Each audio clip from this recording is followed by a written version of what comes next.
Inercia versus la actividad. Y actividad genera cambios. La inercia se queda como está. No pasa nada. No hay una transformación. No obstante, al hablar de este asunto, hermano, entendemos claramente de que Jesús está explicando una maravillosa realidad. Y comienza diciendo que hay un hombre que viene de Jerusalén a Jericó descendiendo. Así dice la parábola. Dice, un hombre descendía de Jerusalén a Jericó. Y ya allí comienza la mente del intérprete judío a profundizar. Jerusalén era la ciudad del sol, la ciudad de Dios, la ciudad santa, la ciudad del templo, la ciudad de la congregación, la ciudad de las 7 colinas, la ciudad elevada, la celestial, Jerusalén, lo mejor. Pero va descendiendo a Jericó, que es la ciudad de las palmeras, la ciudad de la luna, la ciudad de la maldición, la ciudad de la mundanalidad, la ciudad de abajo, porque estaba en algunos casos por debajo del nivel del mar. Jerusalén a unos 800 metros sobre el nivel del mar, Jericó por debajo del nivel del mar. Cielo, infierno, celeste, negro. ¿Veis? Y Jesús, cuando dice eso, un hombre descendía de Jerusalén a Jericó, está dando la evidencia de que hay alguien que va cayendo, que va en caída libre, que sencillamente está descendiendo desde el nivel de la espiritualidad, de lo celestial, de lo puro, de lo santo, de lo bueno, y va camino a la perdición, a la oscuridad, a las palmeras, a la mundanalidad. Ya el intérprete comienza a decir que, wow, ¿qué es esto? Una persona iba descendiendo. Pero dice, en el camino de descenso, ahí iba descendiendo. Y cayó en el camino en manos de ladrones, los cuales le despojaron e hiriéndole se fueron, dejándole medio muerto. Esto es tan impresionante que el intérprete está así, atento a un mensaje. Pues dice, cuando va de caída, abrió espacio para que los ladrones le intersectaran. Porque de caída se abren grietas donde el enemigo se puede filtrar. Y ahí los ladrones cayeron sobre él. ¿Y qué pasó? Dice, le despojaron. Porque así actúa el enemigo. El enemigo, dice la palabra de Dios, el diablo vino para hurtar, matar y destruir. Es que hurtar es robar, matar es dividir y destruir es exterminar. O sea, es un proceso que comienza desde poquito y te va quitando todo. Por eso tienes que estar al ojo.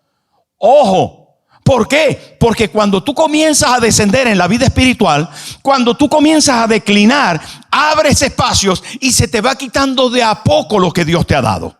Se te va robando, ¿verdad? Primero, una identidad, una buena amistad, una relación con Dios, un talento que se te dio que no lo pones en marcha, el ministerio se opaca, de repente la vida cristiana, no, este domingo no voy, no, esta tal, no sé cuánto, ya no voy al grupo vida, ya no estoy en el discipulado, está atrás, se te va quitando cosas, hasta que al final dice,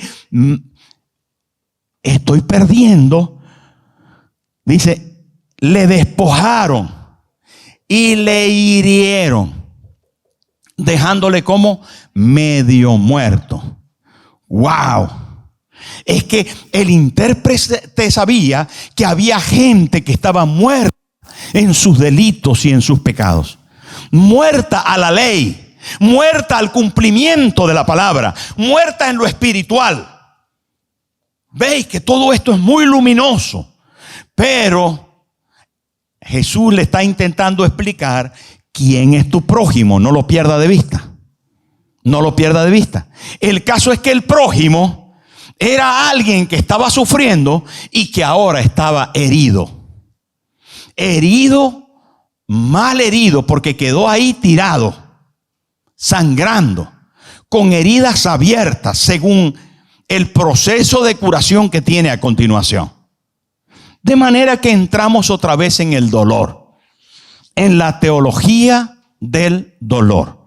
Algunas veces la explicación de la teología del dolor, dicen muchos comentaristas, que no tiene mucho sentido explicar del dolor cuando no se ha sufrido. Pero bueno, la verdad es que ¿quién no ha sufrido? Hay algunos que aparentemente más o menos, pero calibrar el dolor es uno de los temas más difíciles de la medicina. Entonces el médico te dice, del 1 al 10, ¿cuánto te duele? Porque uno puede decir 8 y el otro puede decir 3, porque no todo el mundo soporta el dolor de la misma manera. Es difícil el dolor, pero hay clínicas del dolor. Imagínese usted eso. Hay entidades diseñadas para quitar el dolor, pero la iglesia no es una entidad así. Y el cristianismo no está diseñado para quitar el dolor. Está diseñado para transformar el dolor en bendición. O sea, quiero decir que para el cristianismo el dolor es el proceso del quebrantamiento del yo que da pie a la transformación personal. Evidentemente me estoy refiriendo al dolor de forma íntegra, de forma completa, no al dolor del dedo gordo del pie, que es lo que clínicamente normalmente se trata. Y cuando hablo del dolor del dedo gordo, me refiero a algún dolor puntual de alguna parte del cuerpo. No obstante, Dios utiliza todo dolor para hacernos comprender que necesitamos crear, en primer lugar, una vida de identidad. ¿A qué me refiero? Vamos a ver, esto es del todo interesante. Es que cada uno de nosotros somos alguien que sufre dolor y somos en sí mismo también un samaritano. Digo que sencillamente, hermanos, la Biblia repite una y otra vez momentos de dolor. No hay vida cristiana sin quebrantamiento. Desde el principio del Génesis hasta el final del Apocalipsis, todos los personajes bíblicos pasan por momentos de dificultad. Digo que Adán y Eva perdieron un hijo. Sí, perdieron a Abel y les dolió profundamente.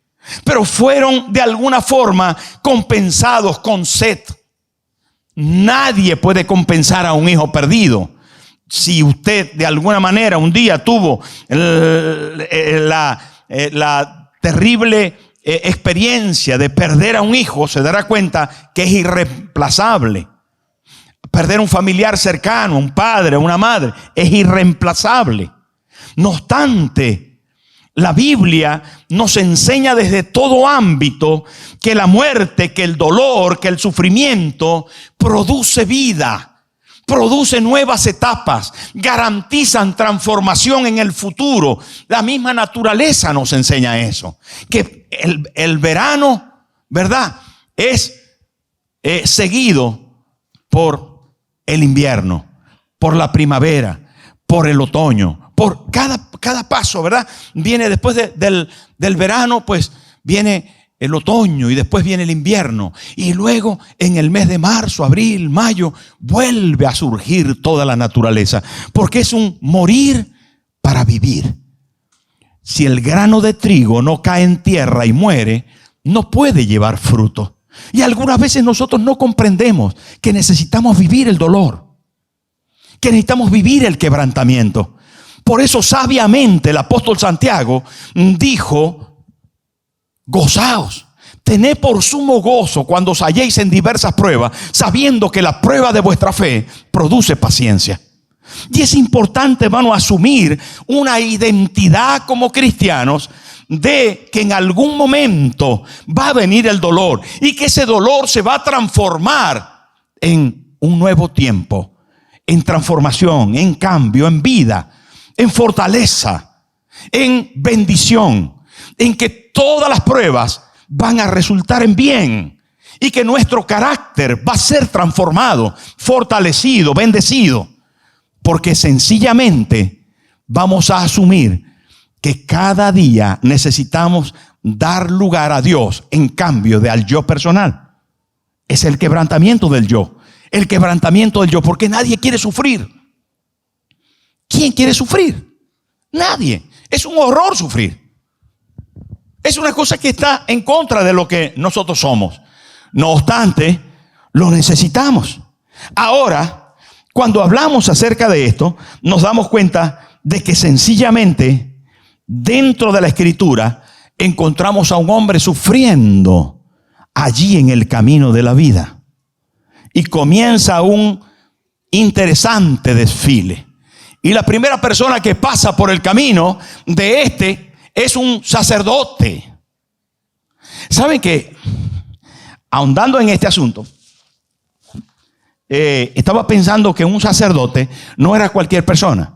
Era alguien al que Dios había encomendado una tarea de intercesión y de ayuda a los demás. No era por elección comunal, ni siquiera por decisión propia. En el caso del sacerdocio antiguo, de este sacerdocio del que hablamos, era una imposición divina. Venía por familia. O sea, ya ellos nacían para el sacerdocio. Era inevitable. Por eso la iglesia, la Biblia dice que somos real sacerdocio, nación santa, pueblo escogido por Dios para anunciar las virtudes de aquel que nos llamó de las tinieblas a la luz admirable. Quiero decir que usted es sacerdote, pero el sacerdote al que se refiere Jesús en la parábola va pasando, ve al que está herido y pasa de largo. No cumple con su función intercesora, no cumple con su función empática, no cumple su función de tener compasión. Atención al término, porque compasión quiere decir sufrir con.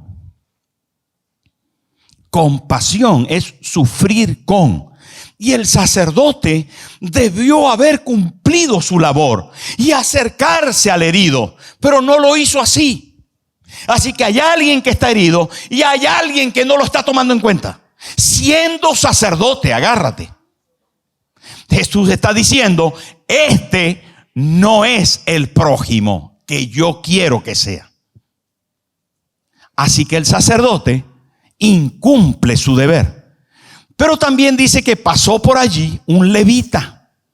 Y un levita era otro tipo de sacerdocio dedicado a la alabanza y a la adoración. Dedicado a la celebración en el templo. Cuando se habla en la Biblia de levitas, se habla de gente que estaban imbuidos en el servicio del templo y especialmente en la adoración. Eran ellos los portadores del gozo, de la alegría. Cuando la gente iba al templo, siempre había música y la llevaban los levitas. Cuando David quiso transportar el arca, lo primero que hizo fue buscar levitas para que cantaran, tocaran el arpa, la flauta, el pandero, la zampoña, porque los levitas estaban en acción. Digamos que levita es Darío, Becky, Yadira, los que estaban aquí tocando, alegrándonos.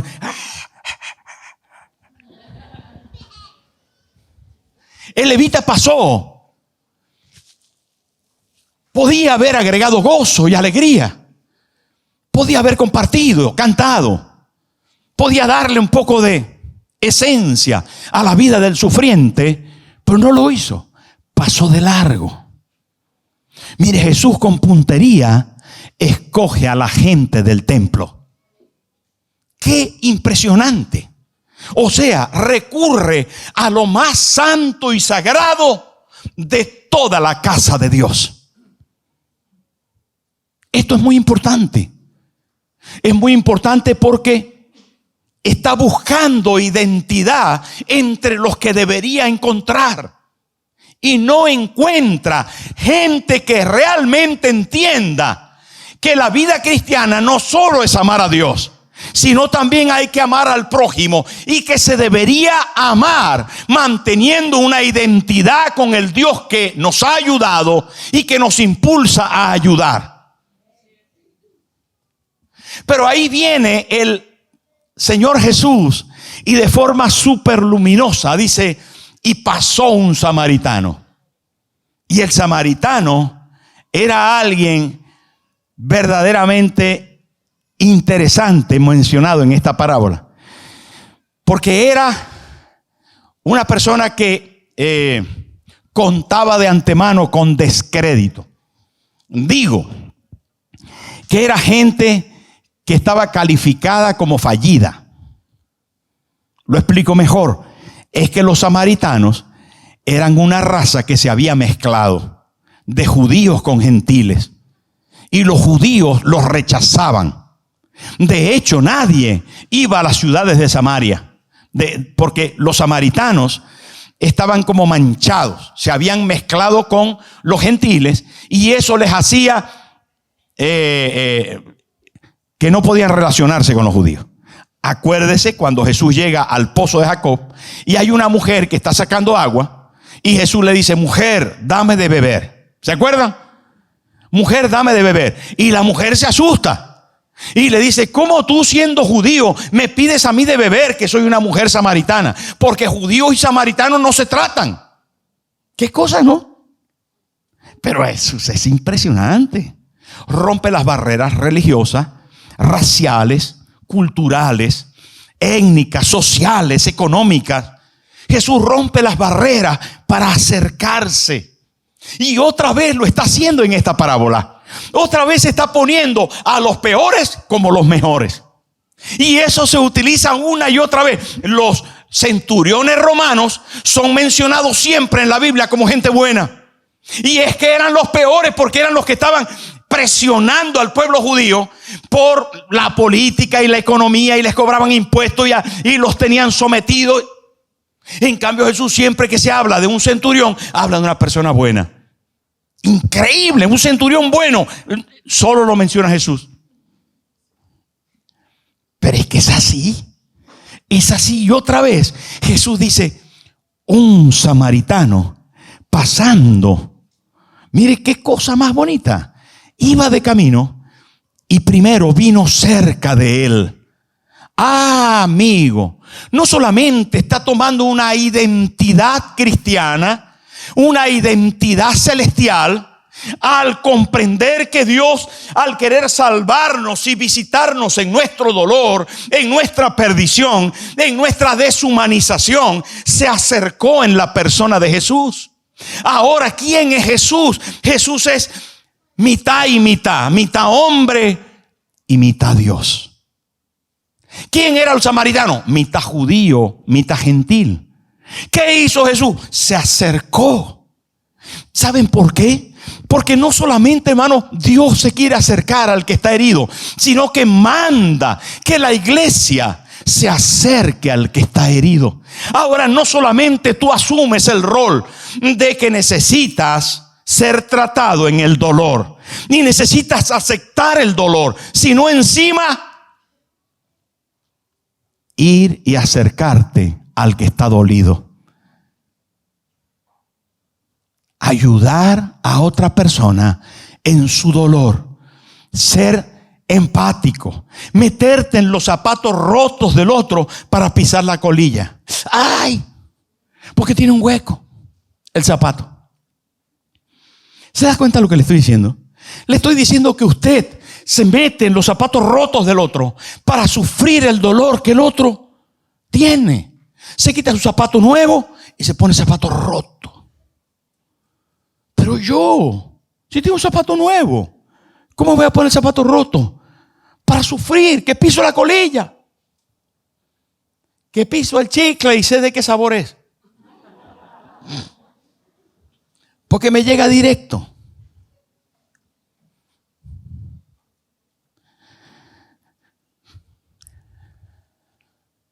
La niña tenía leucemia.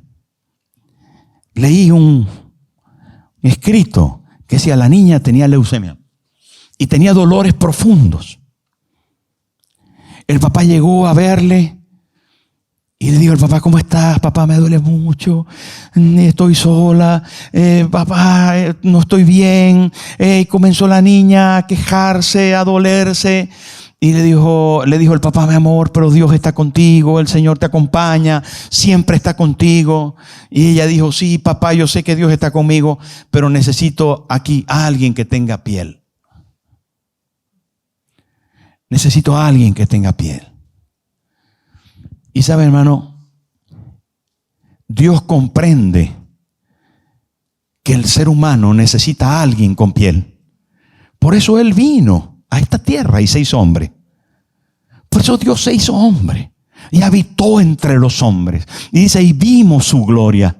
Y Jesús no tuvo problema en tocar al leproso, en tocarlo. Era inmundo, pero Jesús lo tocó.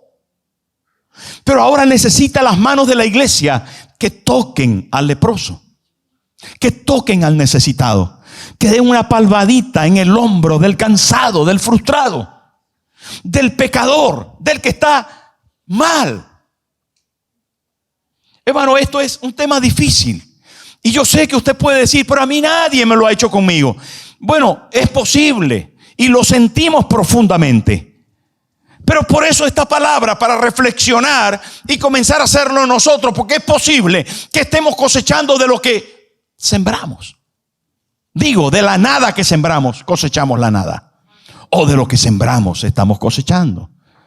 Lo que sí quiero decir es que sencillamente la palabra de Dios viene a nosotros, no solo para entender que hay que transformar el dolor en bendición, como lo hicieron los antiguos, como lo hizo Adán y Eva con su hijo Abel, como lo hizo Abraham con su hijo Isaac, como lo hizo el profeta Oseas, que le dijo Dios: ve y cásate con una prostituta. ¿Qué? Yo, el profeta, con una mujerzuela. ¿Cómo? Yo, el santo, el que recibo la palabra divina, el que se abre el cielo y Dios me habla, y yo ahora ir con una mujer que está con muchos hombres. Yo, ve y cásate con ella. Y después se le fue y Dios le dice: ve y búscala y vuélvela a recibir. ¡Wow! ¿Qué es esto? Amigo. ¿Y el profeta Jeremías? Sin pantalón, con las nalgas peladas, por ahí, viéndolo la gente. Un profeta como Jeremías, profeta mayor, escribió mucho.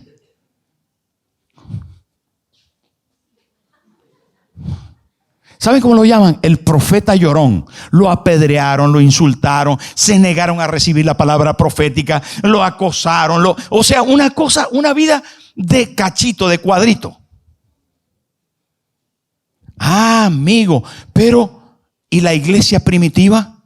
La iglesia de las catacumbas. ¿Usted ha ido alguna vez a las catacumbas en Roma? Todavía se puede entrar. Fui con la pastora Moreiva y te meten en unas cuevas horribles, chiquitas. Vas entrando y tal.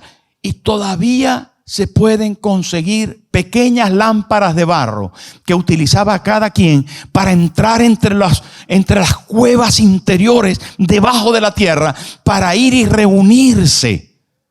No había Zoom, no había Facebook, se reunían escondidos por ahí abajo. Era impresionante porque los mataban, los perseguían, los echaban a los leones. Hermano, atención. Atención, que parece que nos hemos, ¿saben qué? Que nos hemos pasado a otro nivel y que de repente no podemos concebir. La iglesia de hoy no puede concebir que tenga que sufrir. No se concibe el sufrimiento, sino que la iglesia de hoy es: anulo, rechazo, reprendo, cancelo, me niego, profetizo. ¿Qué es eso? ¿Pero qué es eso? Cuando la Biblia está llena de gente que dice: asumo mi rol de un varón de dolores. ¡Wow! ¿Pero esto qué es? ¿Pero esto qué es? Cuando nos vemos en pequeños problemas, cuando la cosa se pone difícil, anulo, reprendo. A veces hay que sufrir, hermano. ¿Quién quiere sufrimiento? Nadie. Yo te estoy diciendo: no, sufre para que aguante. No, yo no te estoy diciendo eso. Te estoy diciendo que si viene una prueba, acéptala. Tranquilo. disfruta del proceso.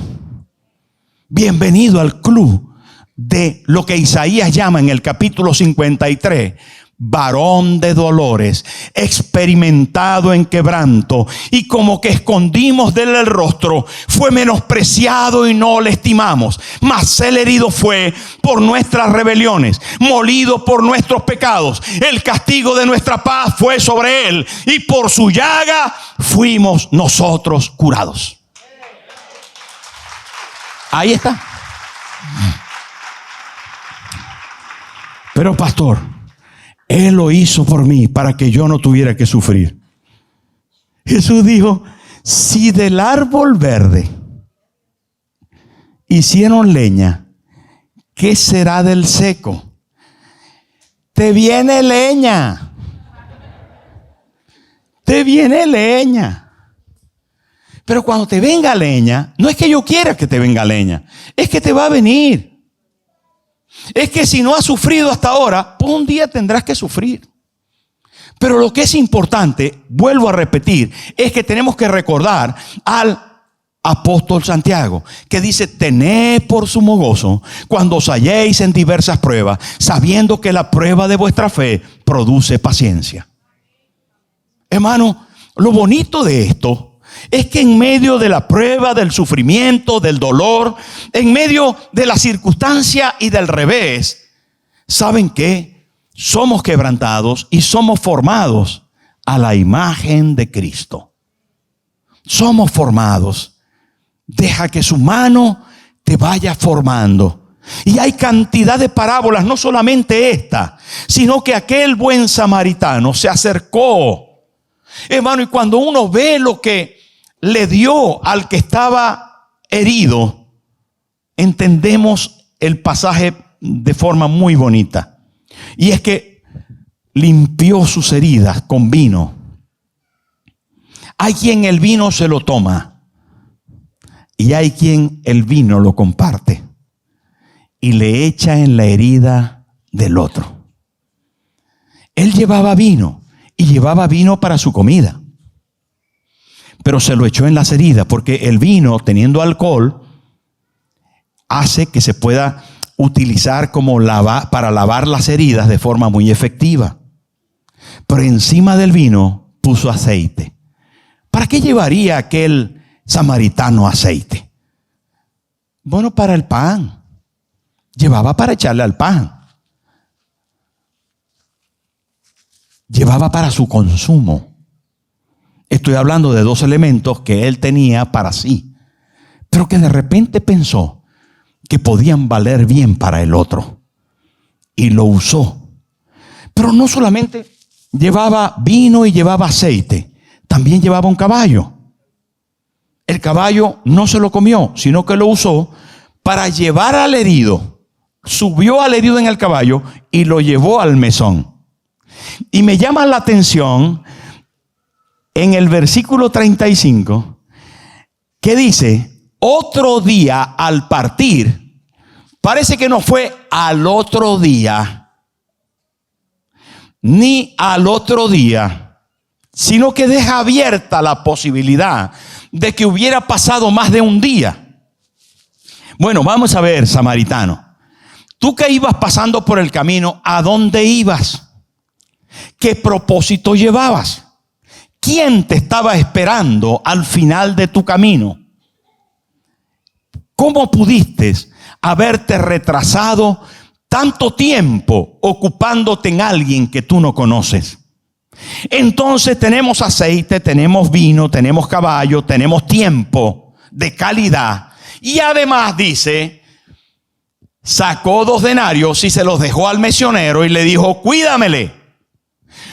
Entonces ya ahora aceite, permítame, pero es que es interesante verlo de esa manera. Aceite, vino, caballo, tiempo de calidad, carga por la persona, porque entabla una conversación con el mesonero y le dice, por favor, cuídamelo.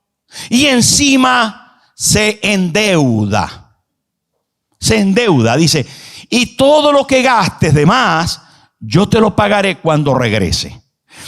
puntualmente necesitamos mirar el demás. ¿Qué quiere decir demás? ¿Qué quiere decir demás? Demás es por encima de la cuenta pagada. Demás es algún capricho. Demás es si se retrasa la cura. No sé qué sea de más, pero vale la pena pensar que con creces, con un compás abierto, se trata a una persona que está en necesidad, brindándole todo lo antes mencionado. ¿Quién lo está haciendo? Lo está haciendo el buen samaritano. ¿A quién representa el buen samaritano? A alguien que asume que su deber es curar al herido, que su deber es detenerse para apreciar y amar al prójimo como si fuera a sí mismo. Porque si a mí me pasara, me gustaría que me trataran así. Es lo que dice el samaritano, supuestamente. No lo dice, pero lo deja claro. Ahora, ¿de qué estamos hablando exactamente? Estamos hablando de alguien sufriente que es atendido por uno que sufre, porque se desprende de lo que tiene, porque se está quedando sin lo que llevaba, porque sencillamente destinó sus bienes y su vida y su tiempo y sus talentos a ocuparse en otra persona. Esta es la iglesia que Dios está buscando. Y esto es demasiado interesante, porque ya no es anulo, rechazo, reprendo, cancelo, me niego. Esto es el evangelio de un Cristo que se llama el varón de dolores, y de una iglesia de la que el apóstol Pablo encarna. Y en Filipenses capítulo 3 versículo 10 dice así, mire eso, a fin de conocerle. O sea, el apóstol Pablo está diciendo, yo me quiero meter dentro de él. Yo quiero saber cómo es. Yo quiero ser lo que es. Conocer es entender, meterme, es comprender, es analizar, es indagar, es profundizar, es ser como, a fin de conocerle, dice, y el poder de su resurrección. Pero ahí viene algo que es brutal, y la participación en sus padecimientos. Es que conocer a Cristo, iglesia del Señor, conocer a Cristo, nueva vida, conocer a Cristo es amarle, y amar es sufrir. Amar es sufrir. Tanto exiges perfección de los demás y no te acuerdas que hubo un Cristo que sufrió por ti y que te manda a hacer lo mismo por otros. ¿Me estoy explicando, hermano? Tenemos que aprender a amar. Y amar es sufrir. Y sufrir con alguien. Y sufrir cuando no cambia. Y sufrir cuando falla. Y sufrir cuando es desacertada la cosa. Y sufrir cuando me hace daño. Y sufrir porque este mundo dice, no sufras, sepárate, divórciate. No, es que ¿para qué estar aguantando? Tú no tienes que estar aguantando, te dice el consejo del mundo. Hay quien entiende desde el otro lado, las filosofías religiosas que intentaron rescatar esta verdad. Entonces se hacen una cama de clavo. Y ahí, a la cama de clavo, porque tengo que martirizar el cuerpo. ¿Usted escuchó alguna vez eso? Tengo que martirizar el cuerpo, doblegar el yo. Así de rodillas, de cunclillas, rodeado en fichas, le dan chapas de Coca-Cola. Ahí hasta que se me... Porque hay que sufrir. Pero no es así tampoco, hermano. No es así tampoco. Pero ¿quién no sabe que el amor es sufrido? ¿Quién no sabe que el amor necesita perdonar? ¿Quién no sabe de que amar implica gastar? Si usted, hermano, entiende que el amor no gasta, está en otro tipo de amor, en el amortiguador, no el amor que rebota cuando cualquier cosa pasa, rebota, pum, pum, pum, pum, pum, pum. No, eso no es amor, porque el amor es sufrido, el amor invierte, el amor gasta, el amor da. ¿A que sí? Invite al VIP, ¿sí o no? Invite una hamburguesita, invite una comidita, invite tal, pague algo. Hermano, ¿sabe qué? No lo sé cuánta gente puede entender eso. La filosofía del mundo lo han comprendido, malentendido, porque sufren para pagar el precio de, y Dios no quiere que sea así. ¿Saben qué? Dios quiere que aceptemos el sufrimiento para que alguien se beneficie de, no yo mismo. Es diferente la cosa. La cosa cambia mucho cuando otro es el beneficiario de mi inversión. ¿Se está dando cuenta de lo que le estoy diciendo? Y esto tiene una maravillosa lección. Es que dando recibes, sembrando cosechas. Es que sencillamente, hermano, la semilla muere y tiene fruto. La muerte se proyecta hacia una resurrección. El verano va hacia la primavera. Entonces, sencillamente, vale la pena comprender. El apóstol Pablo dice, y la participación de sus padecimientos. Porque nuestro objetivo está claro ahí. Dice, llegando a ser semejante a Él en su muerte. Y está diciéndonos, ¿hasta cuándo yo voy a amar? ¿Hasta cuándo yo voy a sufrir? ¿Hasta cuándo voy a tener que pasarla mal? ¿Sabe hasta cuándo? Ahí lo dice. Hasta el final. Estaba Pedro así. Dijeron todos los que estaban ahí martirizándole, crucifiquémoslo, crucifiquémoslo. Y él dice, por favor, denme la vuelta, porque no soy digno de morir como mi maestro. Asumieron que era un privilegio sufrir por Cristo.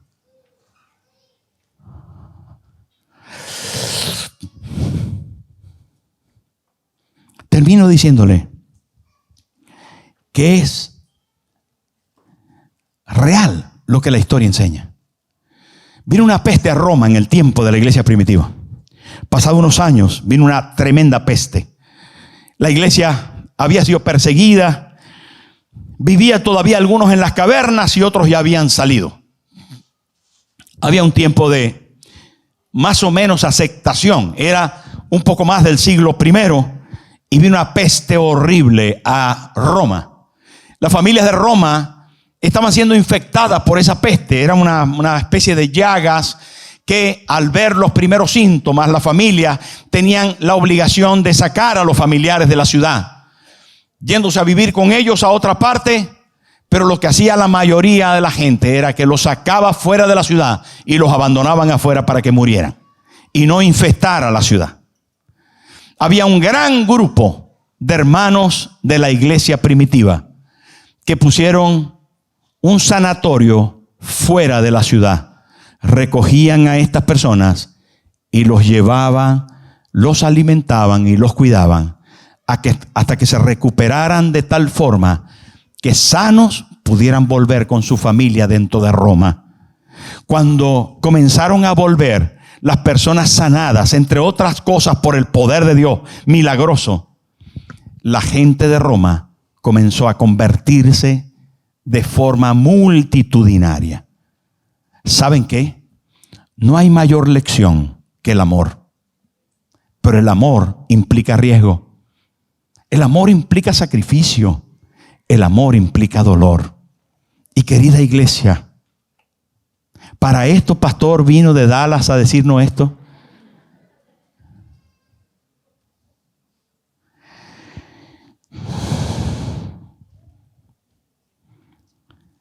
Aquí en la iglesia hay una persona que por años cuidó a una señora. La señora no le pagaba nada, pero ella tuvo sentimiento y compasión por esta mujer porque no tenía familiares quien la cuidaban. Iba cada día y la cuidó con solicitud, con familiaridad, con amor. La persona a la que cuidaba no era creyente, pero ella le llevó el evangelio y le llevó el evangelio con práctica y le amó y se acercó y le dio comida, le cuidó en su cama. Algunas veces se había caído, se había herido, Y ella fue, le atendió, le vendó, le cuidó, le llevó al hospital, le trajo. Y estuvo atenta a ella sin cobrar. Pasaron años en esta situación. Todas las semanas, esta hermana de la iglesia, de aquí, sigue aquí la hermana. Y de repente la señora se puso mala y el médico le dijo que le quedaba poco tiempo. Entonces, esta señora, que no era de la iglesia, un día le dijo a esta hermana de la iglesia que quería que le acompañara al notario. Y fue al notario. Pensó que era para que le acompañara. Tenía que llevarla no sé si en la silla de rueda o acompañarla porque necesitaba que le sostuvieran o lo que fuera. Pero en el notario se dio cuenta que la señora la había llevado con un propósito. Y era poner a su nombre 2 propiedades que tenía, 2 casas. Para hacer corta la larga historia, puso las casas a nombre de la hermana y la señora meses después murió. Y la hermana de la iglesia de aquí todavía viene, está con nosotros. Es propietaria de 2 casas que le dejó como herencia a una señora que no es su familiar, pero que había recibido las atenciones como si fuera una hija o más que una hija, como si fuera el Señor. ¿Usted lo va a hacer por casa? No necesariamente. Pero usted lo va a hacer por el Señor. No solamente va a asumir el rol de que el sufrimiento va a ser un ente de transformación personal, sino usted se va a identificar con Cristo en su sufrimiento y va a llegar a entender que la lealtad a su Señor le debe llevar a servir a otros. Amar a otros en su sufrimiento, en su incomodidad, en su incomprensión, en su momento de debilidad. Iglesia, si nosotros comprendiéramos esto, nuestra ciudad iba a cambiar. Porque nos íbamos a convertir en verdaderos samaritanos. En ser como Cristo es. Porque esta es la esencia de la iglesia verdadera. Él vino a este mundo para buscarnos y para salvarnos. Y no se trata de política ni economía. Aquí no se trata de otra cosa que no sea del corazón y del espíritu. Algo que verdaderamente transforma la vida de la gente. Porque eso es Cristo entre nosotros. Cristo entre nosotros. Y ese Cristo es la esperanza de gloria. Lo que el mundo, hermano,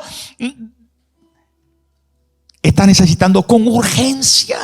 Está pidiendo por favor a gritos que alguien deje un momento el móvil y le mire a los ojos. Que alguien se aparte del Netflix y le toque el hombro. De que alguien pueda escuchar a ese mayor que está pidiendo por favor ser atendido. Que de alguna manera puedas tener un momento, un tiempo, un dinero, un vino, un aceite, unas vendas, un caballo, un lo que sea, que alguien lo necesite. Hoy Jesús te trajo porque quiere mostrarte su presencia y su amor. Pero hoy Jesús te trajo porque quiere que des de lo que tienes. Hermano, el mayor peligro de la iglesia es el confort, es la comodidad, es el personalismo. Ora por mí, yo quiero recibir, yo quiero entrar y abrazar la promesa a manos llenas y ser bendecido. Y el cielo te dice, ¿para qué? ¿Para qué quieres ser tan bendecido? Dímelo por favor, ¿para qué? ¿Para qué te quieres enriquecer? ¿Para qué quieres tener más? Dímelo por favor. Si siente que este mensaje es para usted, si siente que Jesús vino para visitarle en su dolor, en su necesidad, en su hambre de Dios, por favor ore conmigo y diga conmigo: Padre Celestial, esta mañana me acerco a ti porque te necesito. Mi vida sin ti está perdida. Hoy te pido perdón por mis pecados y te ruego, Señor, que me acompañes. Que me acompañes en mis momentos de dificultad, de tristeza, de dolor, también necesito que me perdones, que me limpie, Jesús, con tu sangre. Hoy quiero volver a ti. Ayúdame. Ayúdame a recibir tu amor. Y desde hoy también ayúdame a compartir tu amor con otros. A aceptar mi identidad de creyente, de cristiano, pero a cumplir con lealtad mi deber de amar a otros en medio de su dolor. Gracias por esta mañana. Gracias.